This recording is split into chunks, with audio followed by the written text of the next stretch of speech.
Glad that you're here. Glad that you're with us. Glad that you chose to come out and worship God with us. I was just thinking, right before we get started, I was thinking two things. One, when Ellen flickered the lights, I'm glad it wasn't me. I was waiting my turn, so it wasn't me this time. And two, we were talking in the teenage class this morning. We were going through everything that we do before we start the worship service, through the worship service, and start talking about everything. We forgot to add that, flickering of the lights. So we need to add that and talk about that a little bit, because sometimes you got to flicker the lights before we can get started. But that can be part of it. But when you do think about why you do some of the things that you do, and are we just coming in and going through the motions, or are we actually know the things that we're doing, involved in the things that we're doing, have scripture for the things that we're doing, a purpose for the thing that we're doing? And I think that's a good study. And I like when study things like that with the teenagers, because you get into some pretty good questions and some good examples about things, and I think you can learn things. Hopefully strengthens our faith and maybe uplifts our worship as we think more about it. There were three friends that was shipwrecked on an island.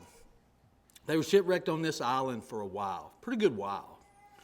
And they were all standing on the beach. They'd been doing that day after day after day, month after month, just kind of looking out into the ocean. And happened to be a little lamp, a little genie's lamp washed up on the shore. So they thought, I'll give it a whirl. And they started rubbing that lamp. And sure enough, out pops a genie. That genie said, since you let me out of this lamp, I'll give each of you one wish. So one of them says, well, it's been a long time. I really miss my wife. I miss her cooking. I miss being with her. I wish I was home eating dinner with my wife. Boom. He was sitting at the supper table with his wife. Went to the other, said, what's your one wish? He said, well, I'm not married, but he said, I do have a girlfriend. He said, I do miss her. I miss going out on dates, going to dinner, going to the movies. I really wish I could do that again. And bam, snapping a finger, he's in his car, headed to his girlfriend's house for a date. Goes to that third one. He said, well, what's your wish? He said, I don't know. I've not thought about it very much. He said, what I'm thinking about now, he said, I'm glad my other two friends got their wish, but I sure wish they was back here with me. So, wow, you laughed. Finally laughed at a joke. I was going to give you a little time. I wasn't even going to talk anymore until I got a little laugh. But think about that. Imagine with me tonight that you could have anything that you wanted. Anything that you wanted, you could have. What would you ask for? What would you wish for? Would it be, it could be anything from spiritual things. It could be material things. Do you want riches? Just ask for it. Do you want long health? Just ask for it. Whatever you want, anything that you can possibly imagine. I mean, think about it. What would you ask for? You get one wish. You get one ask. Is all you get. What would you ask for? I thought about that. I don't know for sure what I would ask for. That's a lot of pressure. I think I'd ask for a bunch more asked, so I could, in case I made a mistake the first few times. But think about it. What would you ask for? There was once a man who had asked this very question, was asked this question by God himself. Now, can you imagine that? The little joke I told about Genie and the lamp, of course, that's a fairy tale. That's not real. But imagine if God asked you to ask him for whatever you want. What would you say? What would you ask for? Well, in 1 Kings chapter 3, verse 5, it says that Gibeon, the Lord appeared to Solomon in a dream by night, and God said, ask what I shall give you. Now think about that. Think about God asking you that. What do you want? What can I give you? You just tell me. What can I give you? I'm sure that if I asked you tonight, if God was to ask you, what do you want? What answer would you give? Would you have the answer of, well, God, I would want everyone to be a Christian. Or I want you, I would like for you to end world hunger, end poverty. Would we ask something like that? Or would we really search our heart and would we say, God, I'd really like a better paying job. I seen this nice car the other day when I was at a red light. I think I'd like that car. Or this better house. Or something. Really, if we were honest with ourselves, what would we ask for? Would we ask for something spiritual? Would we ask for something material? What would it be? Do you know what Solomon asked for? Let's look at his response to God, starting in verse 6 of 1 Kings chapter 3. And Solomon said, "You have shown great mercy to your servant David, to your servant David, my father, because he walked before you in truth and righteousness and in uprightness of heart with you. You have continued this greatness for him. You have given him a son to sit on his throne as it is this day. Now, O Lord my God, you have made your servant king instead of my father David. But I am a little child. I do not know how to go out or come in. And your servant is in the midst of your people whom you have chosen, a great people, too numerous to be numbered or counted. Therefore give to your servant an understanding heart to judge your people, that I may discern between good and evil, for who is able to judge this great people of yours?" Now, what is it that Solomon said that he wanted more than anything? Wisdom. Now, can you imagine that? Think about it. Some say Solomon's is about 20 years old here. I don't know how old he is. He says himself he's young. He says himself, I'm feeling the pressure. I don't know if I can fulfill this role. I'm kind of overwhelmed here. I'm in a pretty big position. So I need wisdom to be able to do the job like I should for the people and for you, God. So this is what he asked for. God asked him, "What do you want?" And of everything in the world, this is what Solomon said, "This is what I want." Is this what you would ask for? You might if you were in his position. You might if you were overwhelmed like he was. You might if you were feeling the pressure like he was and knowing that you've got some pretty big shoes to fill in that position. And the responsibility, again, not only to the people but to God. So Solomon is saying, here's what I want. I want to be able to do this. And not only do I want to be able to do it, I want to be able to do it right. And to be able to do it right, I need wisdom. I need that ability to discern. I need that ability to understand, to function like I should. Now notice, in 1 Kings chapter 3, verse 10, said the speech pleased the Lord that Solomon had asked this thing. God was tickled to death with this, wasn't he?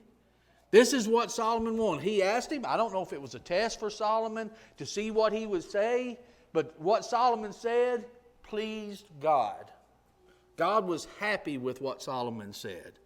God was happy with his answer. So notice what God said to him.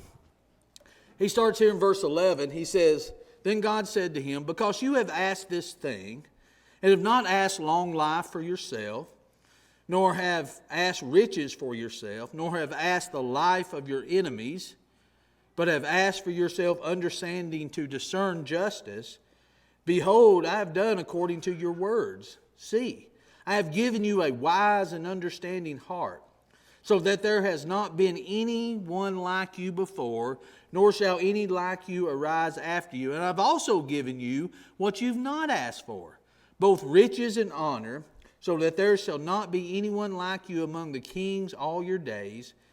So if you walk in my ways to keep my statutes and my commandments, as your father David walked, then I will lengthen your days." So Solomon asked for wisdom. This pleased God. And God said, because you asked this, I'm happy about it. I'm going to give it to you. But not only am I going to give you that, I'm going to give you more because you didn't ask for wealth. Would you have asked for wealth? He said, you didn't ask for long life.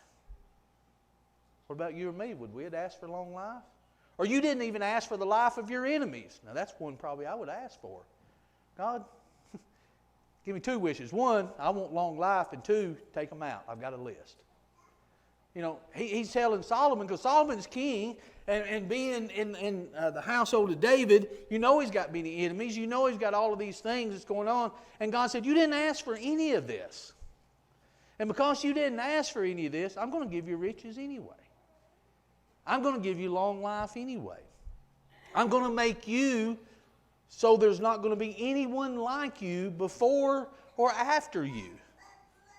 Now, this alone says a lot about Solomon, and it says a lot about God. If we do the right thing, God's not only going to bless us, He'll bless us more than we could even think, doesn't He?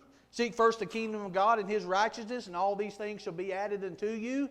What things? All the things we don't think about. Now, this isn't a health and wealth sermon, oh, just be positive thinking and ask God and you're going to have it.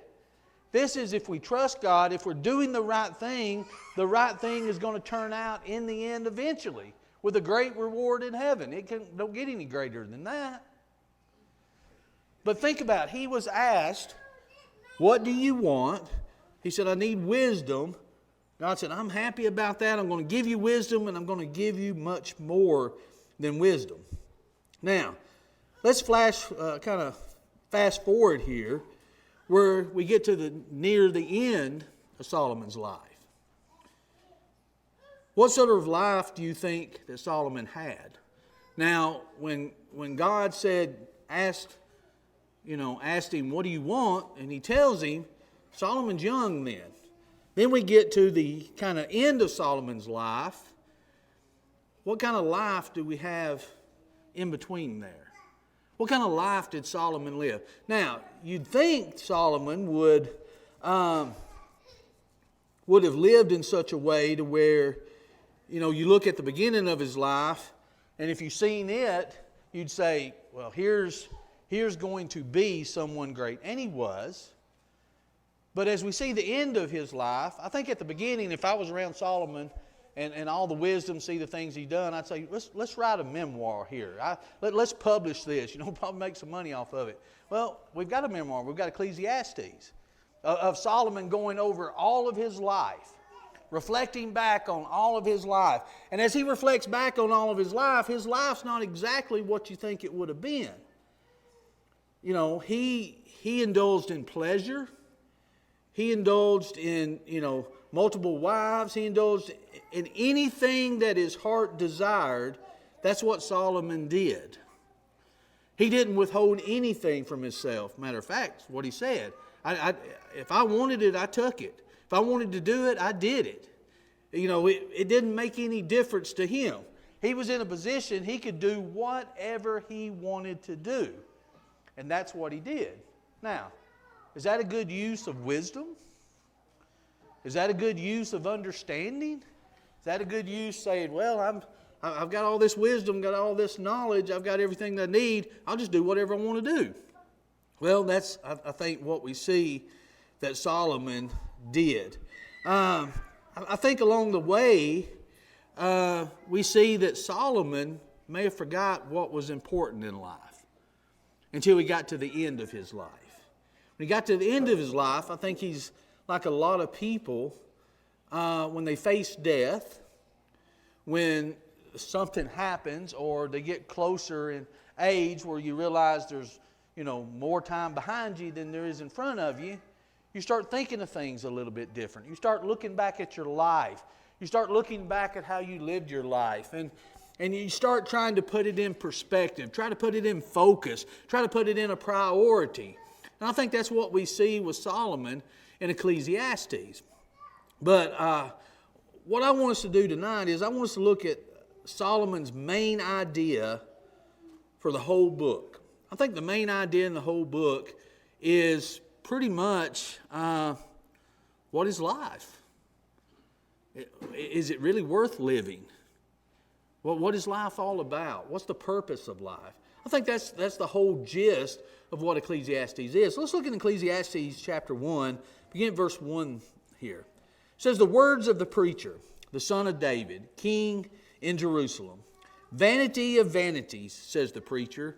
Vanity of vanities, all is vanity. What profit has a man from all his labor in which he toils under the sun?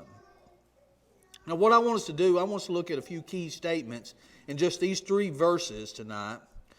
I think that clearly gives us an overview of what Solomon's purpose is of writing this book.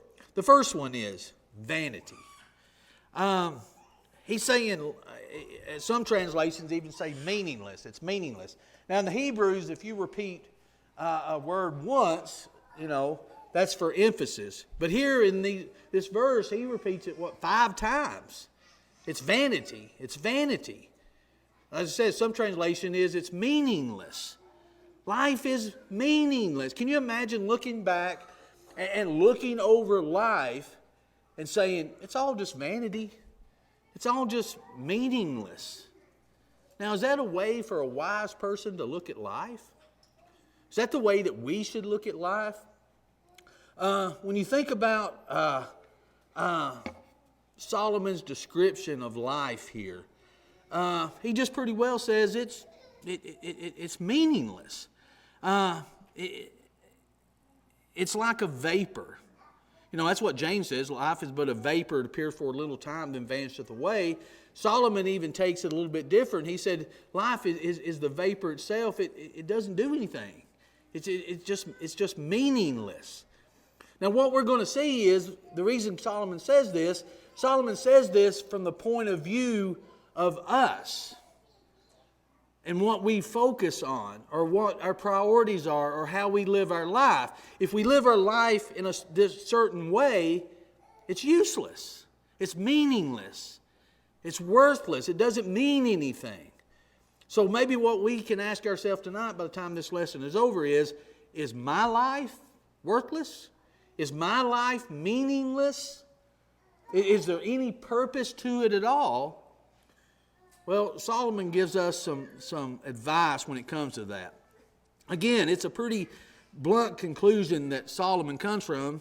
He actually utilizes this word vanity, I think it's some 30 times in the book of Ecclesiastes. 30 times when he talks about life, he says vanity. Vanity. It's puffed up. It depends on how you want to use vanity. Some use it as meaningless. Some use it as puffed up, that it's all about self. And I think that's where Solomon is getting to. If we just focus on ourselves, our wants, our needs, our desires. Because that's what Solomon did. He said, if I wanted it, I did it. I got it. If I wanted to do it, I did it. I didn't withhold anything from me. If I wanted satisfaction, I did anything I could to get it. And his point is, he never got it. He never got the satisfaction that he was looking for. And I tell you, here's what we've got to understand, is whether it's us, whether it's a co-worker, whether it's a family member, whether it's a neighbor, whoever it is, even if they're not Christians, there's individuals that are looking for God and don't even know they're looking for Him. You know how we know that? Because they're searching. They're searching for something to fill a hole.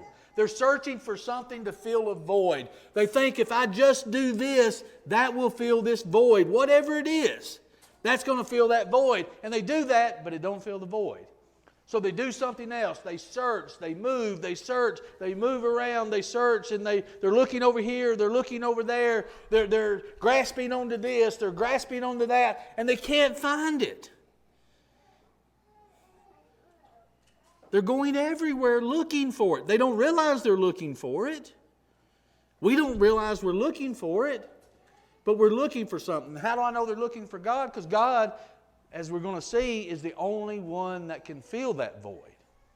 So if you're looking for something to fill the void, God's the only one that can do that. So you may be looking for Him and don't realize that you're looking for Him.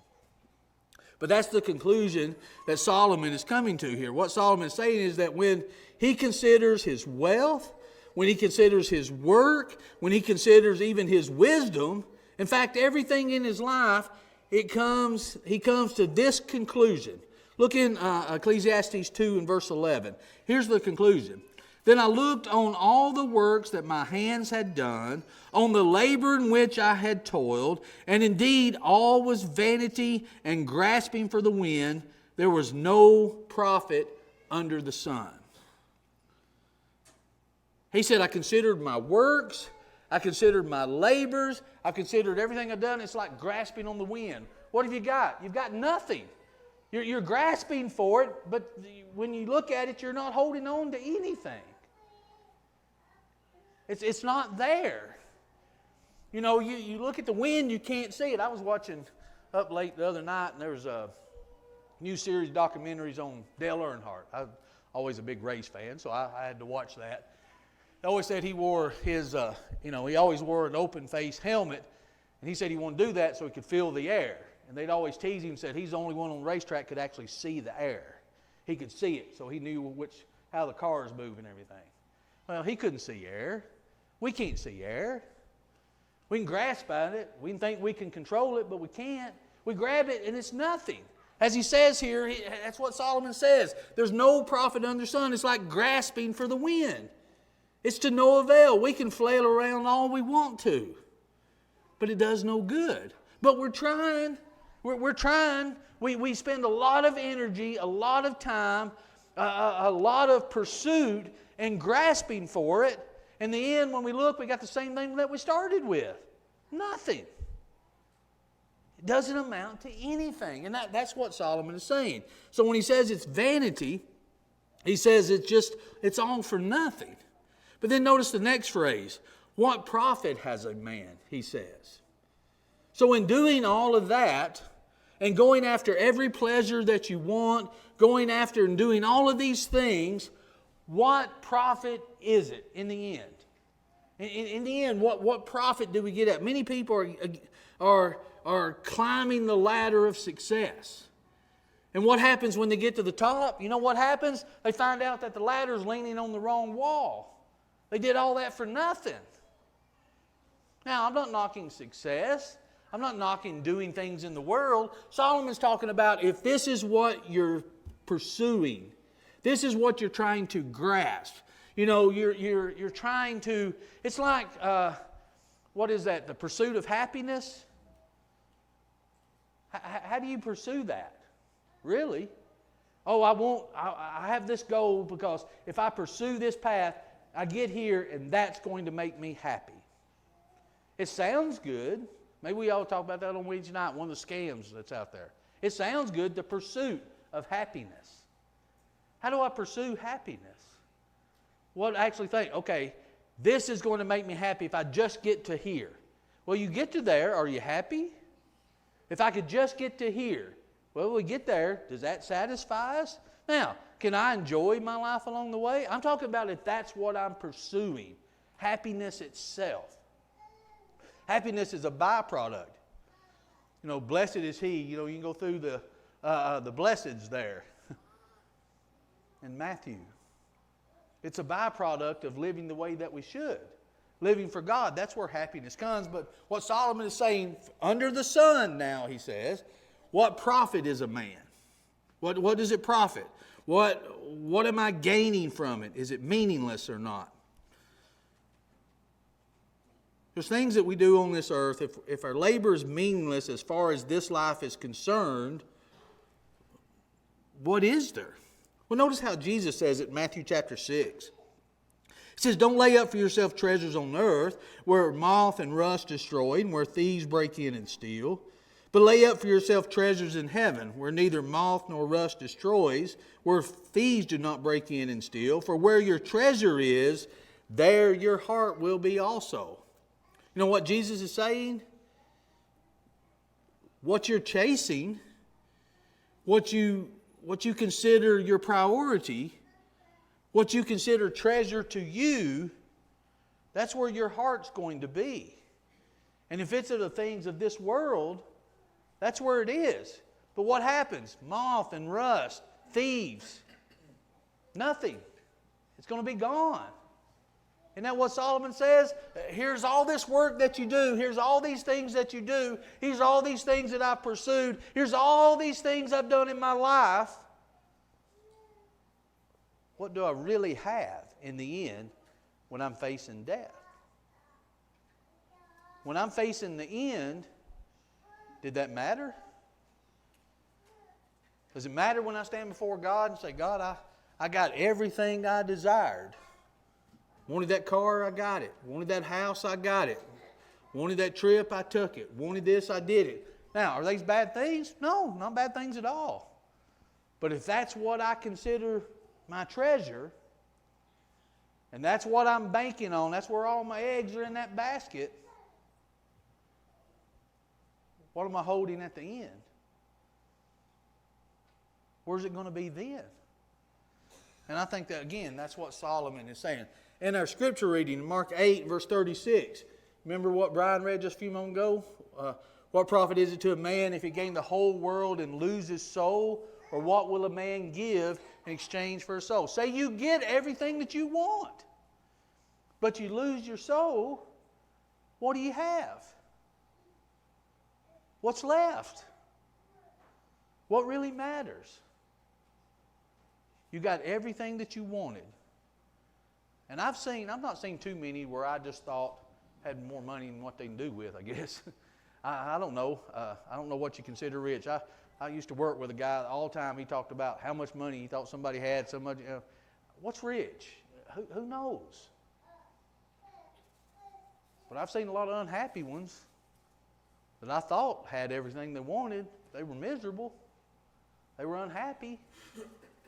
I've seen some with no money unhappy. I've seen some that's rich and happy, some that's no money happy. Is that what makes us happy or sad? Is that what we're striving for? If that's all that we're striving for, we're not going to find it. We can't find it. We're not filling that void.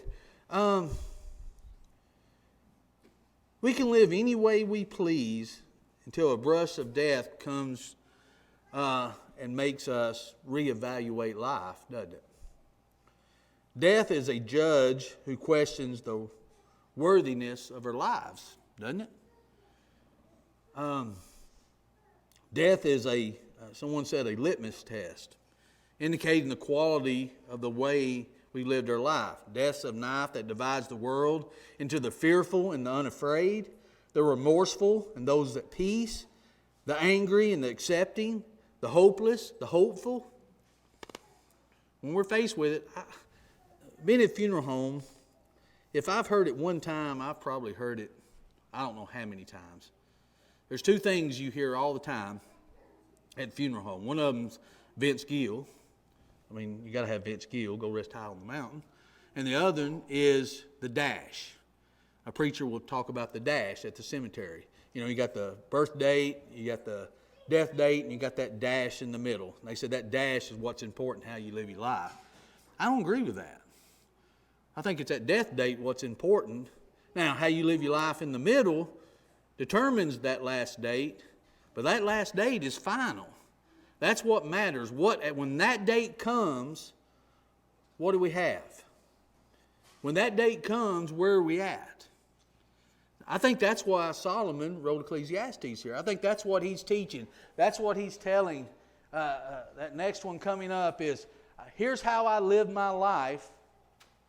Here's all the things that I've seen. Here's all the things that I've done. And you know what I figured out? In all of my wisdom, it don't mean anything if you just focus on those things. It's meaningless. Don't search out those things. Don't put all your effort in grasping at that, because when you hold on to it, you still don't have anything, because that hole is still going to be there. It's not going to fill it. If you're chasing it to try to fill a hole, you'll never do it, because we're searching for the wrong thing. Again, Solomon is an old man. He's looking back on all his accomplishments from a human standpoint.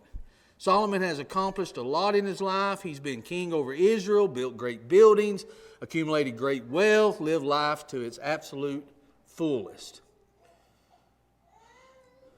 But in the earthly prophet column, he was way ahead. He was way ahead. But However, Solomon is now an old man. He's staring death in the face. We can fool ourselves into ignoring the important questions of life until we're faced with death. And then we have to face those lessons, don't we? We have to face those questions. So he says, what does it profit? But notice also, the other phrase that he used was under the sun.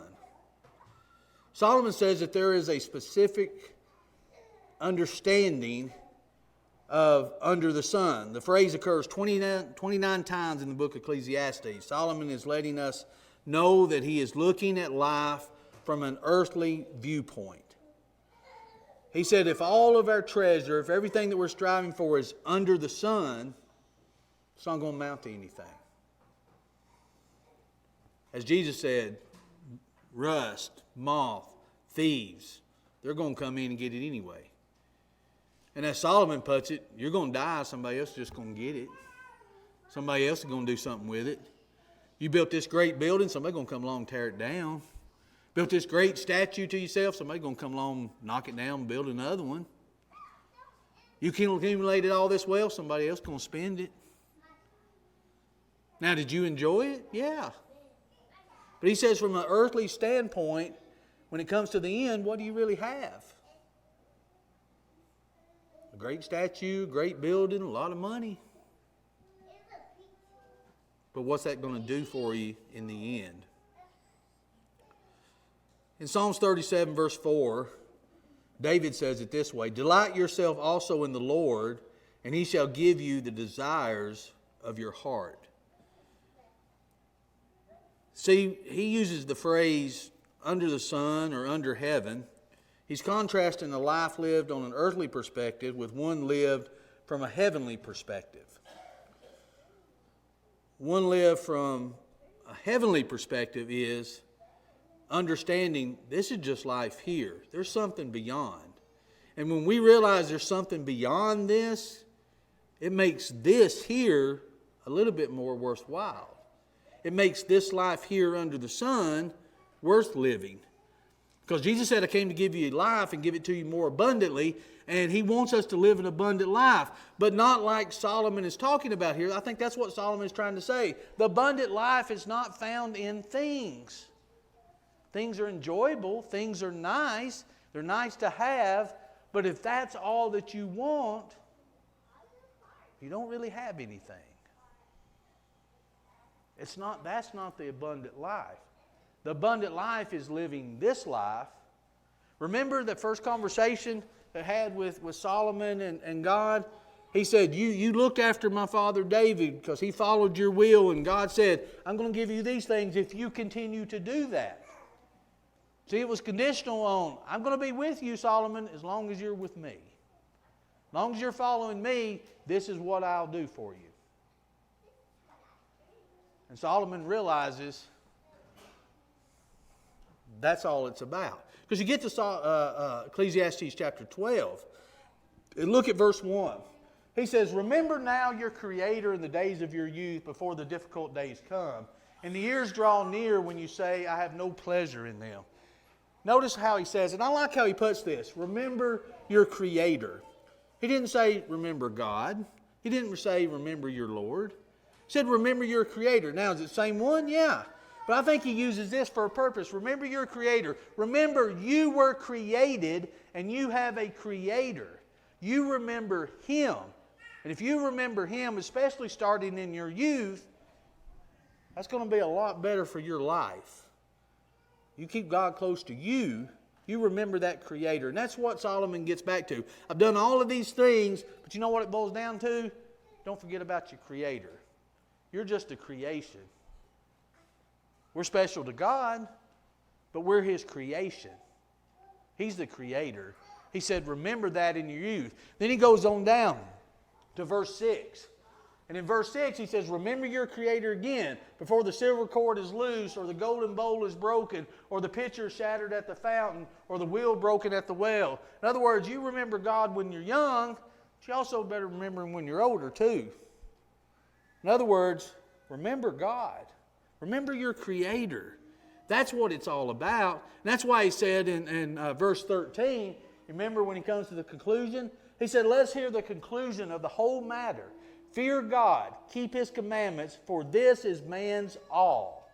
For God will bring every work into judgment, including every secret thing, whether good and evil. You're going to face your Creator. You're going to face your Judge. And what's going to happen when you face that? He said, we need to fear Him, keep His commandments, because that's our all. Why? Because He's the Creator and we're the creation. That's what we're created for. We're created to serve Him. That's our purpose. That's what makes life worth living. Not all these things. That's what Solomon's saying. It's not all these things that makes life worth living. It's God. Serving God. That's what makes life worth living. So, as we go back to our original question, if God was to ask you, what do you want? What would you want? What would that be?